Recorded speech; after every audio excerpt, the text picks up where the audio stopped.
저는 갈등을 참 좋아하지 않습니다.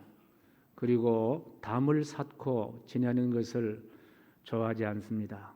목사님, 갈등을 좋아하는 사람이 어디 있고 담을 쌓고 지내기를 좋아하는 사람이 어디 있습니까? 라고 그렇게 질문을 할 것입니다. 그런데 있습니다. 어디에 있느냐? 오늘 본문 말씀에 보면은 담을 쌓고 갈등으로 사는 사람들이 있습니다. 곧 오늘 14절 말씀 보니까 14절에 둘로 하나를 만드사, 둘이란 단어입니다. 이 둘이란 단어는 서로 갈등의 관계입니다. 원수지간의 관계입니다. 이 둘이 17절에 오게 되면은 먼 데 있는 너희가 되고 가까운 데 있는 자들로 쫙 나누어지는 그와 같은 모습을 보게 됩니다. 서로 마음이 나누어져서 멀어졌다는 것입니다. 곧 오늘 본문의 유대인과 이방인들, 이들은 대대로 갈등을 가지고 살고 담을 쌓고 사는 사람들이었습니다. 조상이 쌓은 담을 후손들이 잘 유지하고 더 큰 담을 만들고 더 큰 갈등을 만들어가는 것이 잘 사는 것이다, 그렇게 생각을 하고 사는 사람들입니다. 그렇다고 이 사람들이 서로 지리적으로 멀리 떨어져 있는 사람들도 아닙니다. 서로 섞여 살면서 때로는 앞집 뒷집 살면서 마음은 천리 만리 떨어져 있었습니다. 흔들리지 않는 견고한 담을 이들은 만들고 쌓고 지냈습니다. 그들이 쌓은 담으로 인해서 유대인들은 이방인들을 뭐라 불렀습니까? 죄송하지만은요, 개라고 불렀습니다. 유대인들은 이방인들을 할례받지 못한 자라고 욕을 그렇게 하고 살았던 사람들입니다. 유대인들은 해산을 하는 이방인들을 보면은 절대로 도와줘서는 안 된다, 학교에서부터 그렇게 교육까지 했던 사람들입니다. 그 이유는 유대인들은 이방인들이 아이를 낳으면은 인구가 많아지기 때문에 그것이 싫었던 거예요. 이만큼 유대인들과 이방인들은 담을 쌓고 갈등 관계로 살았습니다. 그리고 이방인들은 또 유대인들과 담을 쌓습니다. 야만인 중에 야만이다, 그렇게 이야기를 했습니다.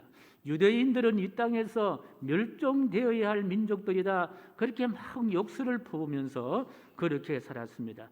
참으로 심각한 담을 우리는 보게 됩니다. 이들만이 담이 있는 것이 아니라 우리도 때로는 가만히 생각해 보면은 싫든 좋든 이 시대에 곳곳에서 담을 치고 있다는 거예요.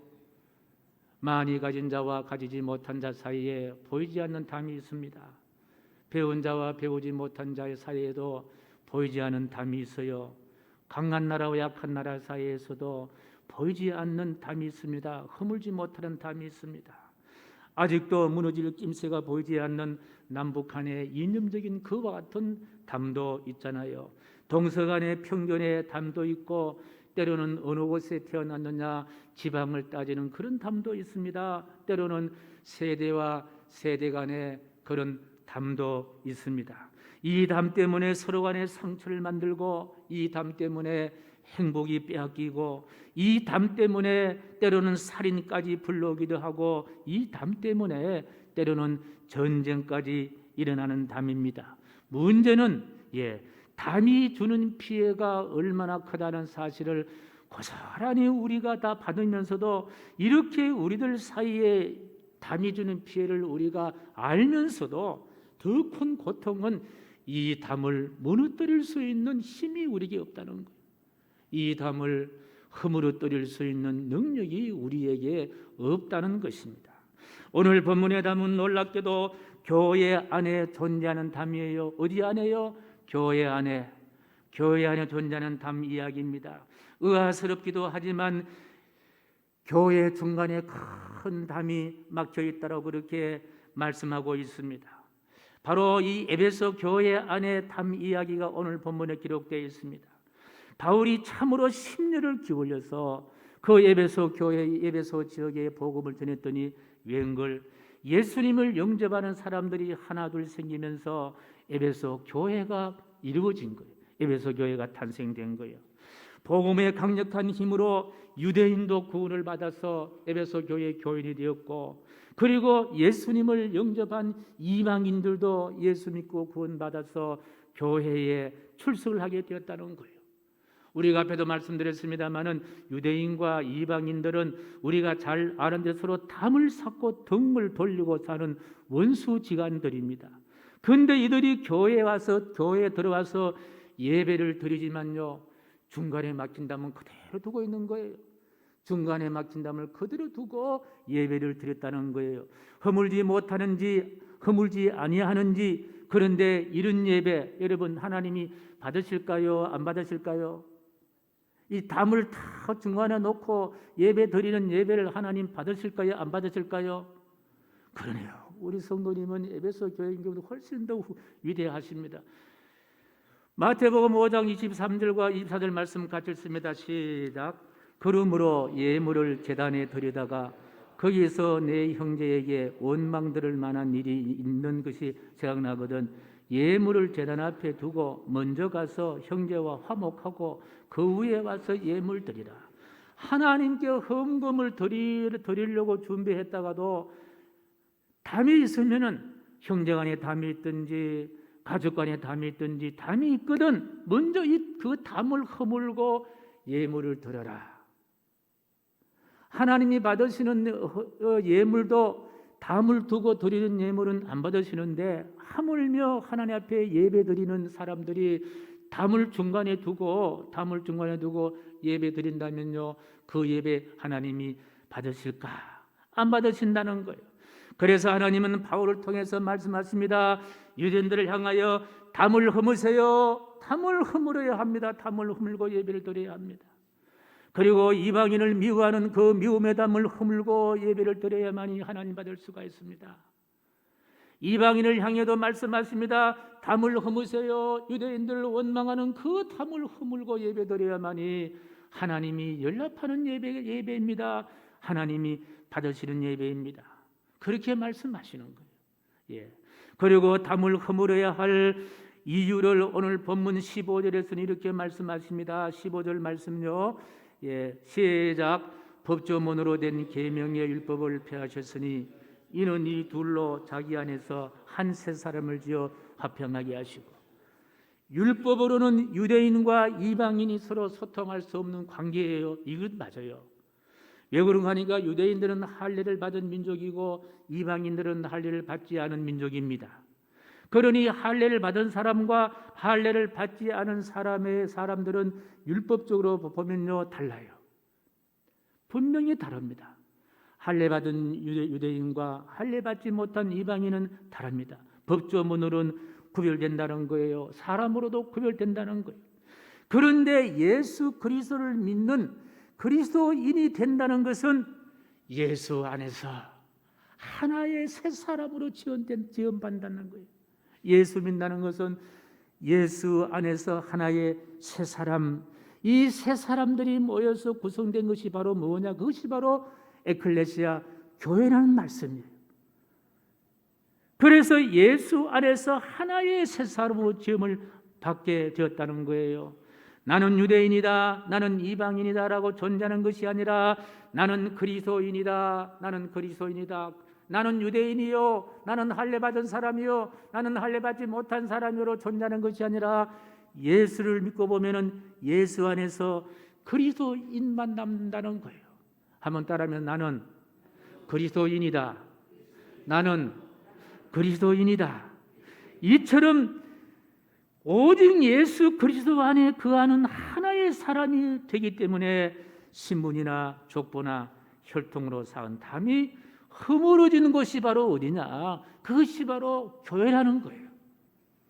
그러니 교회가 된다는 것은 담이 허물어 화평만이 있는 곳이 바로 교회인 줄로 믿으시면 아멘. 이 화평을 위해서 바울은 참으로 눈물로 말씀을 이어가는데요, 눈물겨운 말씀이 있는데요, 16절 말씀이에요. 시작. 또 십자가로 이 둘을 한 몸으로 하나님과 화목하게 하려 하심이라. 원수된 것을 십자가로 소멸하시고. 예. 흠도 티도 없으신 예수님이 십자가를 지시고 지신 이유, 머리에 가시관 쓰시고 양손 양발에 굵은 못에 박히시고, 그리고 옆구리에 창에 찔리셔서 물 한 방울 피 한 방울 다 쏟으시면서 그 고통과 아픔과 참으시고 잔인하게 하나님의 아들 예수님이 생명으로 흠은 것이 바로 뭐냐? 그 담이라는 거예요. 나는 유대인이다, 나는 이방인이다, 이런 갈등을 만드는, 갈라지게 하는 이 담을 예수님께서 십자가를 지시고 허물어뜨렸다는 거예요. 그렇게 된 것이 바로 교회다.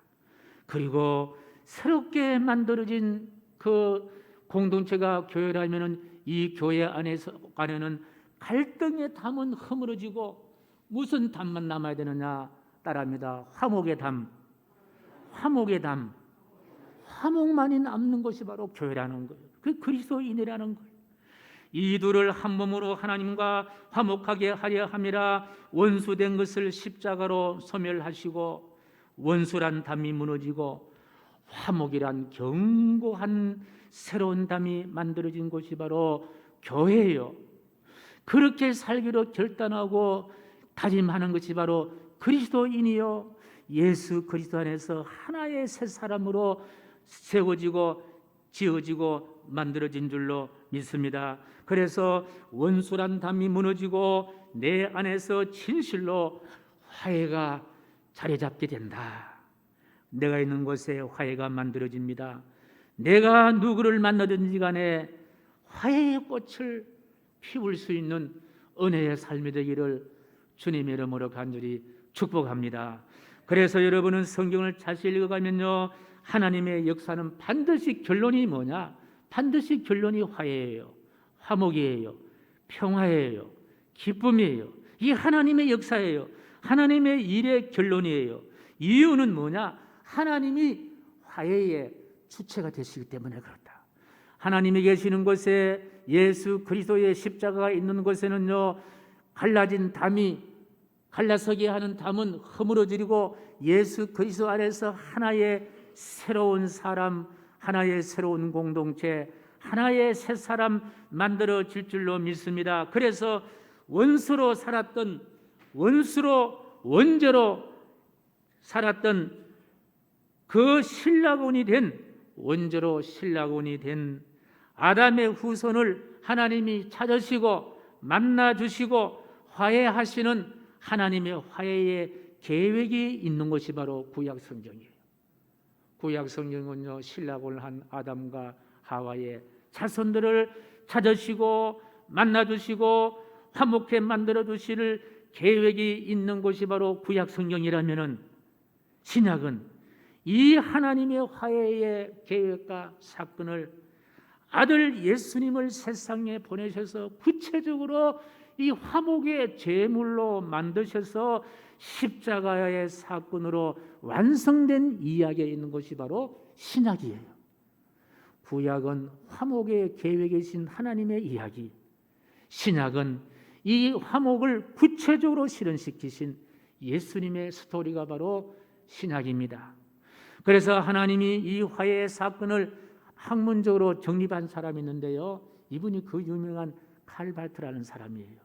이 칼발트는 그의 명조 교회학 제4권 화해론을 따로 만들었습니다. 얼마나 그 당시에 교회에 갈등이 많고 하나님께서 받으실 수 없는 예배를 드리는지 이 칼발트가 바로 화해론이라는 그와 같은 교리를 쓰면서 이런 이야기를 했습니다.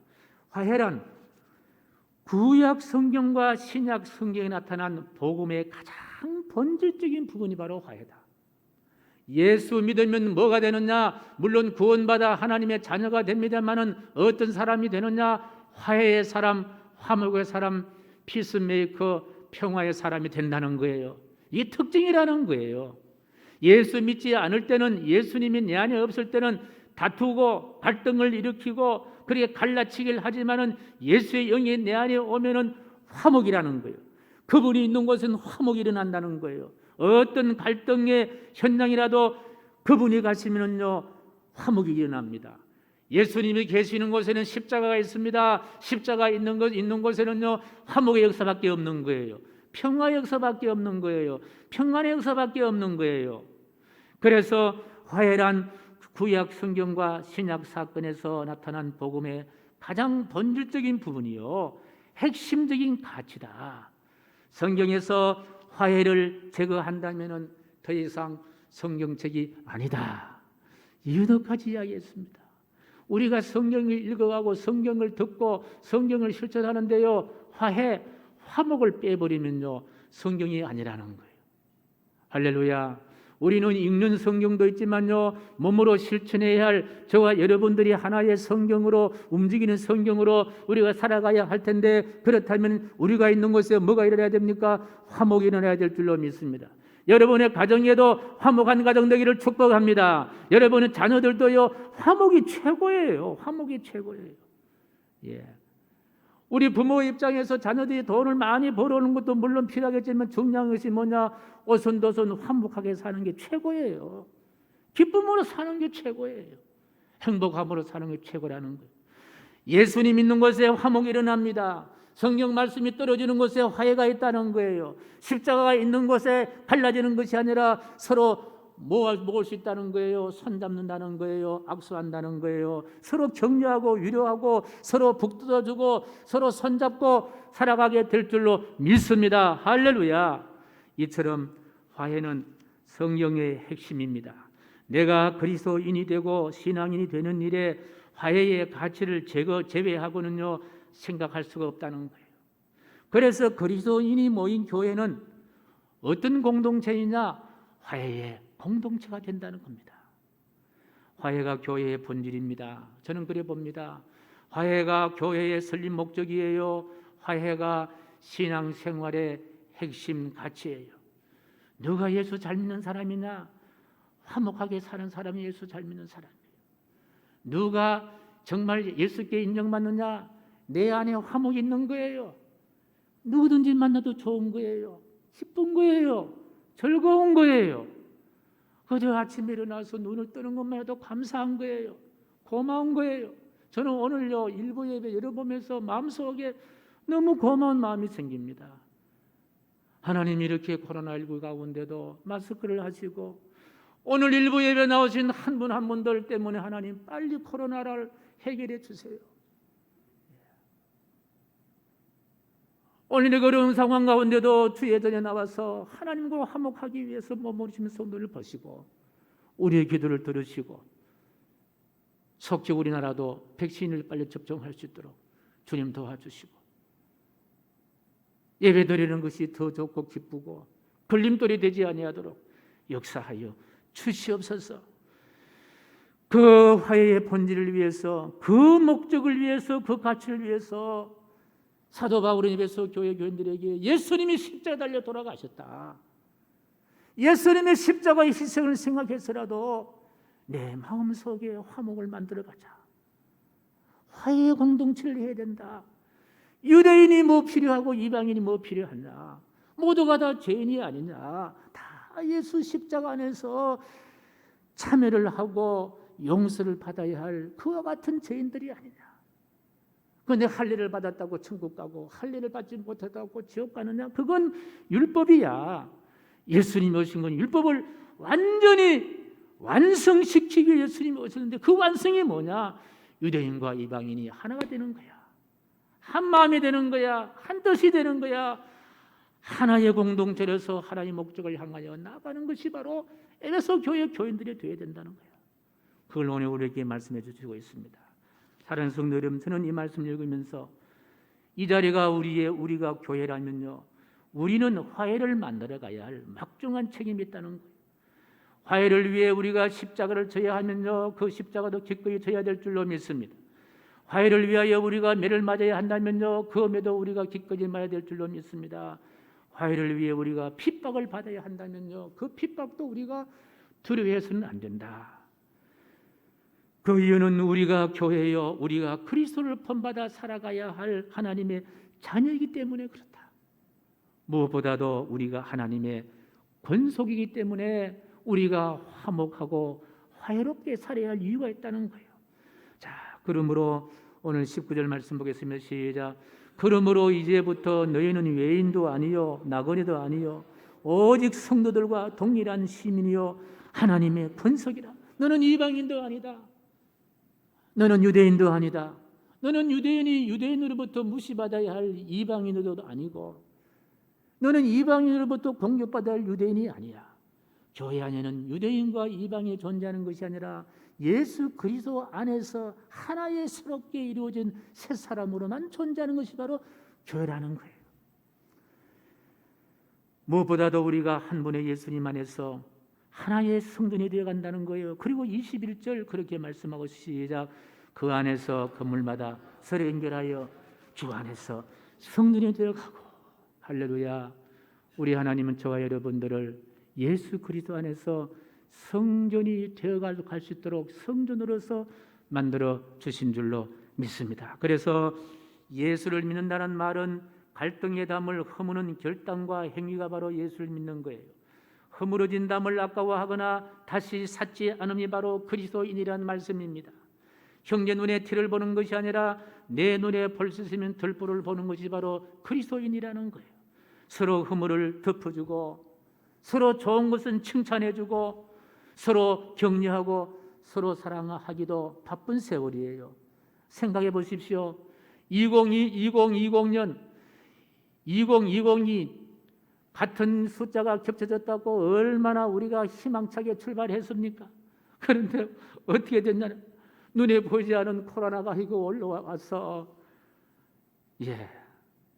우리가 이런 상황 앞에서 우리가 무엇을 낼 수가 있고 무엇을 우리가 할 수가 있겠냐는 거예요. 우리가 서로 도와주고 서로 아껴주고 서로 사랑하고 그래 하기도 바쁘다는 거예요. 세월이 그렇게 바쁘다는 거예요. 서로 위로하고 격려하고 잘한다고 칭찬해주고 좀 못하면 이렇게 세워주고 앞선 사람은 뒤선 사람하고 같이 어깨동무 같이 나가고.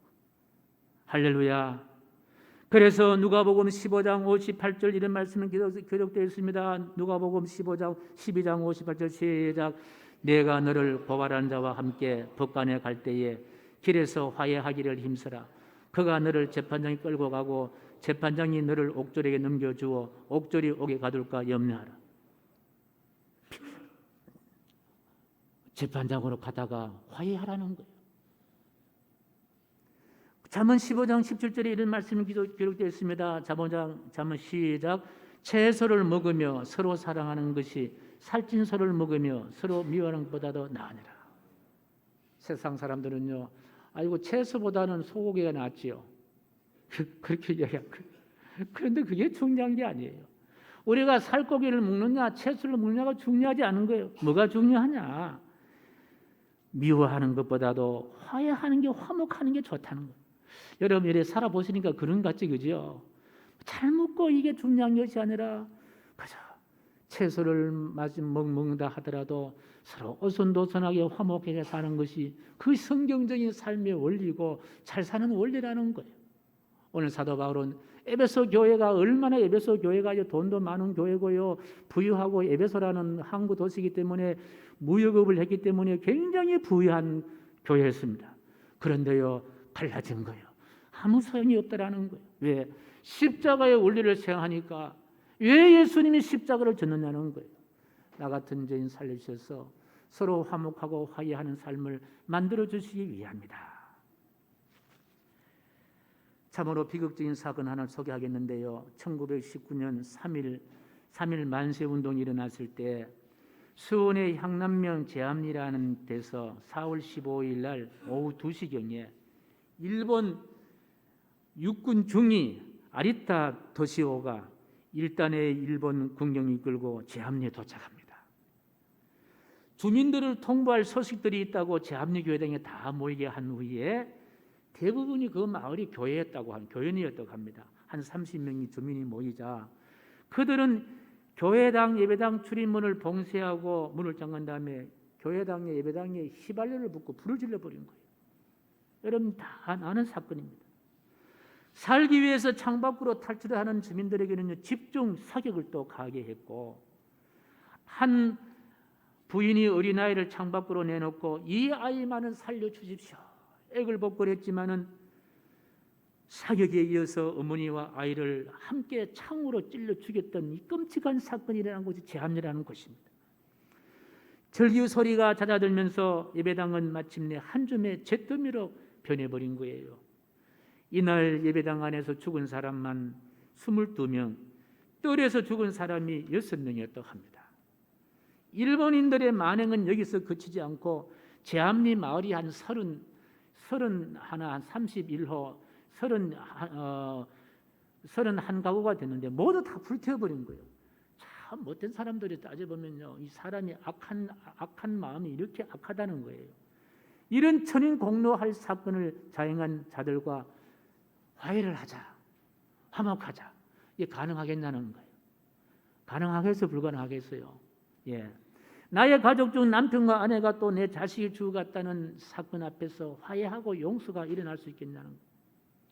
그런데요, 1970년에 일본에 오야마 목사님이 계시는데, 이분이 오야마 목사님이 계시는데, 이 오야마 목사님이 성도들과 함께 참여하는 마음으로 기금을 모아서 그곳에 예배당을 건립하고 예배당이 봉헌되는 날에 예배에 참석을 하게 됩니다. 어디에 참석했다고요? 예배당 안에 예배 드린 일에 참석을 한 거예요. 그 일본인 그리스도인 대표와 한국의 그리스도인 유족 대표 사이에 처음으로 한 자리에 앉습니다. 아마 에베소 교회 유대인과 이방인보다 더 담이 있었을 겁니다. 함께 예배를 드리는데 예배의 절정에서 일본 대표가 일어나서 오야마 목사님이 일어나서 큰절하면서 참회의 눈물을 흘리고 진심 어린 참회를 합니다. 그리고 유족의 대표가 그 용서를 하는 거예요. 참회와 용서의 화해의 역사가 일어나더라는 거예요. 우리가 이성적으로 생리학적으로 상상도 할 수 없는 사건입니다. 무엇 때문에? 날 위해 돌아가신 예수님의 십자가를 딱 세우니까 그 십자가 앞에 다 이렇게 용서와 참회와 용서가 일어나서 화해가 일어나더라는 거예요. 이날 예배당 안에 선포되고 실천된 용서와 화해는 오직 십자가 복음으로만 가능했습니다. 그래서 진정한 평화와 화해는 정치나 시민운동이나 국제적인 조약이나 운동도 물론 필요합니다만은요, 무엇으로만 가능하느냐? 오직 십자가 복음, 오직 십자가 복음으로서만 진정한 화해와 화목과 평안이 일어난다는 거예요. 그래서 진정한 화해와 평안은 예수 그리스도 복음으로만 가능한 일인데, 복음에는 그리스도의 십자가의 화해의 은총이 그 복음 안에 있기 때문에 가능한 줄로 믿습니다. 인간관계의 담과 남북관계의 모든 관계도 마찬가지다. 물론 제도도 중요하고 물론 다른 것도 중요하지만요, 오늘 성경 말씀 유대인과 이방인이 화목하고 화해가 되는 사건을 보면서 화해의 진정한 역사와 능력은 어디서만 가능하냐? 십자가의 복음, 십자가의 복음으로만 가능하다. 동구 구라파의 해방과 러시아의 평화 해방의 결정적인 전개는 바로 복음 선교였습니다. 그러므로 할 수 있는 한 우리는 모든 방법을 다하여서 우리는 이 화해의 복음을 전거해야 될 줄로 확신합니다. 가정의 화해도 마찬가지예요. 개인과의 화해도 마찬가지예요. 이웃과의 화해도 결국은 십자가의 복음이다. 원수된 것을 소멸하는 십자가 예수 그리스도의 복음이 진정한 화해 역사를 만들어갈 줄로 확신합니다. 오늘은 대강절 네 번째 주일 마지막 초에 이래 불을 붙이면서, 오늘 초에는 흰색 초에 불을 붙였습니다. 초라는 것은요, 자기 몸을 태워야만이 빛을 발하는 것이 촛불이에요. 정말 예수님께서도 십자가에 당신의 몸을 찢으시고 태우시는 그 기름 위에 빛을 발했는데, 그 빛이 바로 원수와 원수된 자를 소멸하시고 화해의 손을 내밀어서 불을 밝힌, 저는 오늘 대강절 네 번째 촛불의 빛은 화해의 빛이다. 저는 그렇게 정의하고 싶습니다. 이처럼 화해의 빛은 스스로 십자가의 몸을 태워서 만들어진 십자가의 복음의 빛이다. 이 빛이 비추는 곳이라면 어떤 갈등도, 서로 막아버린 담도, 초롱성처럼 닫힌 마음도, 칠흑 같은 어두운 마음도 밝힐 능력의 빛이 될 줄로 저는 확신합니다. 그리고 하나님의 화해를 체험한 사람은 적극적으로 세상에서 화해자로 살아야 한다는 것, 이것이 바로 우리의 사명인 줄로 확신합니다. 동서독의 통일 후에 독일 기독교인들은 자신들의 신앙 고백서에 담긴 이런 고백문을 낭송했다고 합니다. 우리 기독교인들은 하나님과 화해한 것을 근거로 살아가므로 모든 사람에게도 여러분은 하나님과 화해하십시오. 하나님과 화해한 자로서 우리는 여러 민족과 문화와 종파와 서로 다른 종교의 신자들이 화해하는 데 이바지하려고 합니다. 이런 고백했다고 합니다. 우리는 언제 남과 북이 화해장에서 이런 고백을 나눌 날이 올지 그저 막연하지만 언젠가는 이런 날도 오리라 저는 확신합니다. 오늘도 우리 주변을 보면서 무한 경쟁 속에서 소외된 사람들, 절대적인 가난에서 고통받는 사람들이 많이 있습니다. 이들의 마음을 정말 보듬어주고 상처난 마음들을 서로 사며주고 또 상처난 심령을 서로 아껴 하는 선한 사마리아와 같은 삶을 우리가 살아내야 될 줄로 믿습니다. 화해의 사명을 감당할 수 있는 우리 모두가 되기를 간절히 소원합니다. 이제 우리는 능동적으로 이 화해의 복음을 전가할 수 있는 평화의 사람, 화해의 사람이 되기를 주님의 이름으로 간절히 소원합니다. 마무리하면서 17절 같이 읽습니다. 17절 시작. 또 오셔서 먼 데 있는 너희에게 평안을 전하시고 가까운 데 너희 자녀들에게 평안을 전하셨으니, 먼 데 있는 너희에게, 다시 말하면요, 멀리 떨어져 있는 이방인들에게 평화의 복음을 전하라는 거예요. 그리고 또 가까이 있는 유대인들에게, 어쩌면 내 가까이 있는 사람이 오히려 마음에 더 상처가 있을 수가 있는 거예요. 멀리 있는 사람에게도 화해의 복음을 전하지만 내 안에 있는 사람들, 우리 가족 가운데도 혹시나 마음의 상처나 마음의 아픔이 있는 사람들에게 화해의 복음을 전하자는 거예요. 우리가 그런 말을 하잖아요. 산토끼 잡으려면 하다가 집토끼를 잃어버린다, 그런 말 하잖아요. 예. 산에 있는 토끼에게도 집에 있는 사람에게도 바깥에 있는 사람에게도 필요한 것이 화해예요. 집안에 있는 사람에게도 필요한 것이 바로 화해이다. 예수님의 오심을 기다리는 대강절 4번째 주일, 저와 여러분 가슴 속에 화해의 빛이 활활 타오르시기를 주님의 이름으로 간절히 축복합니다.